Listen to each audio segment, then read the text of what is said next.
اعوذ باللہ من الشیطان الرجیم، بسم اللہ الرحمن الرحیم۔ مطہرات کے سلسلے میں بحث چل رہی تھی کہ مطہرات کتنے ہیں۔ مطہرات جو ہے 12 ہیں: پانی، زمین، سورج، استحالہ، انقلاب، انتقال، اسلام، طبیعت، عین نجاست کا دور ہونا، مسلمان کا غائب ہو جانا، حیوان کا استبراء اور ذبح کرتے وقت حیوان کا خون نکل جانا۔ یہ 12 چیزیں ایسی ہیں جو ہونے کے بعد، یعنی 12 چیزیں وجود میں آنے کے بعد نجاست کو کیا کر دیتی ہیں؟ دور کر دیتی ہیں۔ اس میں سے چند چیزیں جو ہے گزر چکی تھیں، 6 چیزیں غالباً گزر چکی تھیں۔ آج ہے انتقال۔ انتقال کسے کہتے ہیں؟ انتقال کسی چیز کو پاک کرتی ہیں، یعنی انتقال کس چیز کو پاک کرتی ہیں؟ انتقال اگر انسان یا حیوان کا خون کسی ایسے حیوان میں منتقل ہو جائے جس میں خون نہیں ہوتا اور وہ خون اس حیوان کے بدن کا حصہ بن جائے تو وہ پاک ہو جائے گا۔ جیسے اگر مچھر انسان کا خون چوس لے اور وہ مچھر کے بدن کا حصہ بن جائے، اب مچھر سے نکلنے والا خون کیا ہوگا؟ پاک ہوگا۔ سوال نمبر 160۔ علاج کے لیے انسانی جسم سے بعض حشرات یعنی جوگ خون چوس لیتی ہیں، اس خون کا کیا حکم ہے؟ یعنی جوگ وغیرہ جو چوس لیتی ہیں خون، اب اس کے بدن میں خون ہو گیا ہے تو اس خون کا کیا حکم ہے؟ جواب: جو خون جوگ چوس لیتی ہے، چونکہ وہ جوگ کے بدن کا حصہ نہیں بنتا لہٰذا وہ خون نجس ہے۔ کہہ رہے ہیں اسلام کیا ہے؟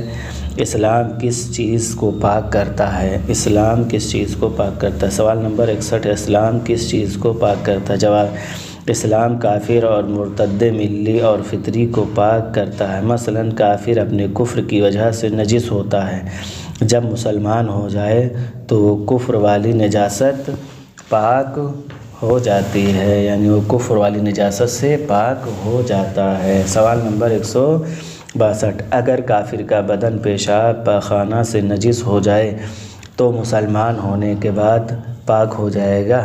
یعنی اگر اس کا بدن اگر نجس ہو گیا تھا پیشاب اور پاخانہ سے تو اب وہ مسلمان ہو گیا تو کیا وہ بھی نجس ہو جائے گا؟ جواب: نہیں، اسلام ظاہری نجاست کو پاک نہیں کرتا، ان نجاسات کو پانی سے پاک کرنا ضروری ہے۔ یعنی وہ مسلمان ہو گیا اور اس کا بدن پہلے ہی کیا تھا؟ پیشاب پاخانہ سے نجس تھا، تو اس بدن کو کیا کرے گا؟ پاک کرنا اس کے لیے ضروری ہے۔ طبیعت کیا ہے؟ طبیعت سوال نمبر 163۔ طبیعت کن چیزوں کو پاک کرتی ہے؟ جواب: طبیعت مندرجہ ذیل چیزوں کو پاک کرتی ہے۔ جب کافر مسلمان ہو جائے تو اس کی وہ اولاد جو ممیز نہ ہو وہ کافر کی طبیعت میں پاک ہو جائے گی۔ یعنی کافر کا بیٹا بھی تھا، کافر کیا ہوا؟ مسلمان ہو گیا، تو اگر اس کا بیٹا ممیز نہیں تھا تو اس کا بیٹا بھی اس کی طبیعت میں، اس کے اتباع میں کیا ہو جائے گا؟ پاک ہو جائے گا۔ اگر اس کی اولاد ممیز ہو اور اگر وہ کفر کو اختیار کر لے تو کافر کے مسلمان ہونے کے ساتھ وہ پاک نہیں ہوں گے۔ یعنی اس کا بیٹا ممیز تھا، اب باپ نے کیا کیا؟ اسلام قبول کیا، تو اب ایسی صورت میں اس کا بیٹا پاک نہیں ہوگا جب تک کہ وہ اسلام خود قبول نہ کرے۔ دوسرا، اگر مسلمان کسی کافر کے بچے کو اسیر بنا لے تو وہ بچہ مسلمان کی طبیعت میں پاک شمار ہوگا بشرطے کہ اس کے ساتھ اس کا کافر باپ یا دادا نہ ہو۔ ٹھیک، کہہ رہے ہیں اگر مسلمان کسی کافر کے بچے کو اسیر بنا لے یعنی قید کر لے تو وہ بچہ مسلمان کی طبیعت میں شمار ہوگا بشرطے کہ اس کے ساتھ اس کا کافر باپ یا دادا نہ ہو۔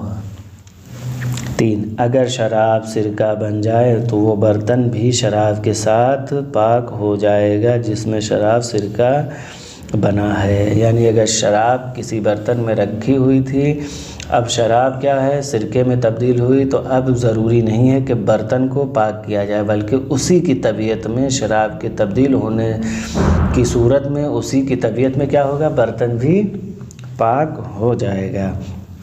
نمبر 4، میت کے غسل دینے کے بعد غسل دینے والے کے ہاتھ اور تختہ جس پر غسل دیا گیا اور وہ کپڑے وغیرہ جس میں میت کو غسل دیا گیا ہے سب پاک ہو جائیں گے۔ یعنی اگر میت کو غسل دے رہا تھا تو اب ضروری نہیں ہے کہ تختہ الگ سے پاک کرے، ہاتھ الگ سے پاک کرے، جو کپڑے میں دیا جا رہا تھا وہ الگ سے پاک کرے، بلکہ میت کے ساتھ ساتھ کیا ہو جائے گا، اس کے غسل کے ساتھ ساتھ تمام چیزیں کیا ہو جائیں گی، خود بخود پاک ہوتی چلی جائیں گی۔ نمبر 9، عین نجاست کا دور ہونا۔ سوال نمبر 164، عین نجاست کا دور ہونا کن امور میں چیزوں کو پاک کرتا ہے؟ عین نجاست کا دور ہو جانا کن امور میں چیزوں کو پاک کرتا ہے؟ جواب، 2 امور میں اگر عین نجاست دور ہو جائیں تو چیزیں پاک ہو جاتی ہیں۔ 2 ایسے امور ہیں، 2 ایسی جگہیں ہیں جہاں عین نجاست دور ہو جائے تو چیزیں پاک ہو جاتی ہیں۔ پہلی جگہ کیا ہے؟ انسان کے بدن کے باطنی حصے جیسے ناک کا اندرونی حصہ اور کان اور آنکھ کے اندرونی حصے خارجی نجاسات سے نجس ہو جائیں تو پھر تو صرف عین نجاست دور ہونے سے پاک ہو جائیں گے۔ یعنی اگر اندرونی حصہ بدن کا اگر نجس ہو جائے، یعنی مثلا ناک کا یا کان کا عین نجاست صرف ہٹا لیا جائے تو وہ حصہ پاک ہو جائے گا، اور اسی طرح اگر منہ کا اندرونی حصہ باہر کی نجاست سے نجس ہو جائے تو عین نجاست کے دور ہونے سے پاک ہو جائے گا۔ اب اگر منہ کے اندر کوئی عین نجاست چلی گئی ہے تو صرف عین نجاست کے زائل ہونے سے، عین نجاست کے ختم ہونے سے وہ منہ کا اندرونی حصہ پاک ہو جائے گا، اور اگر دانتوں سے نکلنے والا خون لگ جائے تو منہ کا اندرونی حصہ نجس نہیں ہوگا۔ دانتوں سے جو خون نکلتا ہے تو اس خون سے اندرونی حصہ منہ کا نجس نہیں ہوگا۔ دوسری جگہ کیا ہے؟ حیوان کا بدن نجاست کے دور ہونے سے حیوان کا بدن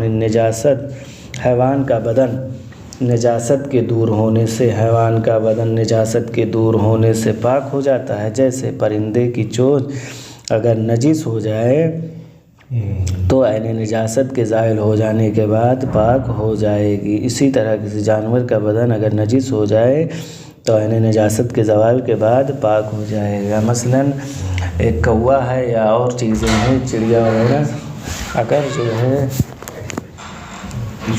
ٹھیک تو جیسے کوا وغیرہ یا کوئی پرندہ ہو، اگر وہ عین نجاست پہ بیٹھا کھا رہا ہے اور جیسے ہی چونچ ہٹائے گا عین نجاست ختم ہوگا تو اس کا منہ وغیرہ کیا ہو جائے گا؟ پاک ہو جائے گا۔ اسی طریقے سے جیسے گائے، بھینس وغیرہ یا اور کوئی جانور جو پاک ہیں ان کے یا ان کا جو ہے بدن جو ہے نجاست سے نجس ہو گیا، مثلا پیشاب پاخانہ سے، تو عین نجاست ختم ہونے سے فوراً ان کا بدن پاک ہو جائے گا۔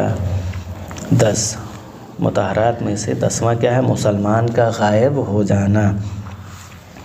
سوال نمبر 165، مسلمان کا غائب ہونا کن چیزوں کو پاک کرتا ہے؟ اگر مسلمان غائب ہو جائے تو وہ کیسے پاک ہوتا ہے یا کن چیزوں کا وہ پاک ہو جاتا ہے؟ جواب، اگر مسلمان کا بدن یا لباس نجس ہو جائے اور وہ غائب ہو جائے تو اگر ان چیزوں کی تطہیر کا احتمال ہو تو وہ پاک سمجھے جائیں گے۔ ٹھیک، مثلاً اگر کوئی مسلمان تھا جو غائب ہو گیا اور اس کا بدن یا لباس نجس تھا، ٹھیک، اس کے بعد احتمال دے کہ اس کا بدن یا لباس کیا ہے؟ تطہیر ہے، تو وہ پاک سمجھے جائیں گے، احتمال ہی کی بنا پر وہ کیا ہے؟ پاک سمجھے جائیں گے۔ غائب کیا اس میں ہے؟ غائب کیا مطلب؟ غائب یعنی کھو جانا، غائب یعنی کھو جانا، مسلمان کا غائب ہو جانا، غائب یعنی کھو جانا، یعنی ملے نہ، ڈھونڈنے پہ بھی، تلاش کرنے پہ بھی نہ ملے۔ تیسرا 11واں کیا ہے؟ حیوان کا استبراء۔ حیوان کا استبراء بھی ہوتا ہے۔ سوال نمبر 166، حیوان کا استبراء کن چیزوں کو پاک کرتا ہے؟ حیوان کا استبراء کن چیزوں کو پاک کرتا ہے؟ جواب، ہر حیوان جس کا کھانا حلال ہو، اگر وہ انسان کا پاخانہ کھانے کا عادی ہو جائے تو پھر اس حیوان کا گوشت حرام ہو جاتا ہے۔ مثلاً ایک حیوان تھا جس کا گوشت کھانا حلال تھا، اب اس نے جو ہے کیا عین نجاست کا کھانا، عین نجاست کھانا شروع کر دیا ہے، نجس چیزوں کا کھانا، تو اب ایسی صورت میں اس کا گوشت کھانا کیا ہو جائے گا؟ حرام ہو جائے گا۔ اور اسی طرح اس کا دودھ اور پیشاب اور باقی فضلات بھی نجس ہو جائیں گے۔ مثلاً گائے بھینس وغیرہ کے پیشاب وغیرہ پاک ہیں، تو کہہ رہے ہیں کہ اگر جو ہے یہ عین نجاست کھانے لگیں تو ان کا جو ہے دودھ وغیرہ بھی کیا ہو جائے گا؟ حرام ہو جائے گا، نجس ہو جائے گا، کھانا صحیح نہیں۔ اور اس حیوان کا استبراء کرنے کے بعد یہ چیزیں حلال اور پاک ہو جاتی۔ اب اگر کوئی جانور، کوئی حیوان حلال اگر وہ نجاست کو کھانے لگا تھا، تو اب ایسی صورت میں اسی وقت یہ پاک ہوگا کہ جب اس کا استبراء کیا جائے۔ بغیر استبرے کے وہ چیزیں حلال نہیں ہوں گی، وہ چیزیں جائز نہیں ہوں گی انسان کے لیے۔ کہہ رہے ہیں سوال نمبر 167، ایسے حیوان کا استبراء کیسے کیا جاتا ہے؟ یعنی وہ حیوانات جو نجاست کھانے لگے ہیں ان کا استبراء کیسے کیا جاتا ہے؟ جواب، انسان کا پاخانہ کھانے والے جانور کو جلال کہتے ہیں۔ انسان کا پاخانہ کھانے والے جانور کو جلال کہتے ہیں، اور اگر اس کو پاخانہ کھانے سے اتنی مدت روک دی جائے کہ اسے اب جلال نہ کہا جائے تو وہ اس کا استبراء ہو جائے گا۔ تو یعنی اتنی مدت اس کو روک دی جائے کہ اب نہ کہا جائے کہ وہ جلال ہے، تو ایسی صورت میں کیا ہے؟ اس کا استبراء ہو جائے گا۔ اب کہہ رہے ہیں سوال نمبر 168، اس جانور کو پاخانہ کھانے سے روکنے کی کوئی مدت معین ہے یا نہیں؟ یعنی جو حیوانات نجاست کو کھاتے ہیں ان کو کتنے دن تلک روکا جائے کہ وہ نجاست نہ کھائیں، یا کتنے دن تلک کسی جگہ بند کیا جائے کہ وہ نجاست تک نہ پہنچ پائیں، تو اس کی کوئی مدت ہے یا نہیں؟ جواب، جی، بعض روایت میں بعض جانور کی مدت معین ہوئی ہے، جیسے اونٹ کے لیے 40 دن۔ جیسے اگر اونٹ اگر نجاست کھانے کا عادی ہو جائے تو اس کو 40 دن بند کیا جائے گا، یعنی 40 دن اس کو باندھا جائے گا، روکا جائے گا کہ وہ نجاست نہ کھائے۔ جب 40 دن تک نجاست نہیں کھائے گا تو اس کا کھانا صحیح ہو جائے گا، یعنی اس کو کھا سکتے ہیں۔ اسی طریقے سے گائے کے لیے 20 دن، اگر گائے نجاست کھانے لگی ہے تو اس کو 20 دن تلک روکا جائے گا۔ بھیڑ کے لیے 10 دن، یعنی بھیڑ بکرے اگر گوشت یعنی نجاست کھانے لگے ہیں تو ان کو کتنے دن تلک روکا جائے گا؟ 10 دن تلک۔ بطخ کے لیے 5 دن، یعنی آپ کی بطخ اگر جو ہے نجاست کھانے لگی ہے تو اس کو 10 دن تلک بند کیا جائے گا، روکا جائے گا کہ وہ عین نجاست تک نہ پہنچ پائے۔ اور مرغی کے لیے 3 دن معین ہے، یعنی اگر مرغی نجاست کھانے لگی ہے اور اس کو چاہتے ہیں کہ وہ حلال ہو جائے، اس کا گوشت حلال ہو جائے، وہ جائز ہو جائے اس کا کھانا، تو کیا کریے گا؟ اس کو 3 دن تلک دڑبے میں بند کرنا پڑے گا۔ مطہرات میں سے آخری ہے یعنی 12واں ہے، ذبح کرتے وقت حیوان کا خون نکل جانا۔ ذبح کرتے وقت حیوان کا خون نکل جانا، یہ کیا کرتا ہے؟ حیوان کو ذبح کرنے کے بعد جو خون نکل جاتا ہے، اس کے بعد جو خون وغیرہ اس کے بدن میں بچ جائے وہ پاک ہو جاتا ہے۔ اور احتیاط واجب کے بنا پر یہ صرف حلال گوشت جانور کے ساتھ مخصوص ہے۔ یعنی کہہ رہے ہیں کہ اگر حیوان کا خون ذبح کرتے وقت نکل جائے اور جو خون بچتا ہے ذبح کرنے کے بعد، جیسے بوٹی کاٹتے وقت یا اس کو جو ہے بعد میں کاٹتے وقت جو نکلتا ہے خون، وہ سارا کا سارا خون کیا ہے؟ پاک ہے۔ اور یہ حکم اس جانور کے لیے لازم ہے کہ جس کا گوشت حلال ہو۔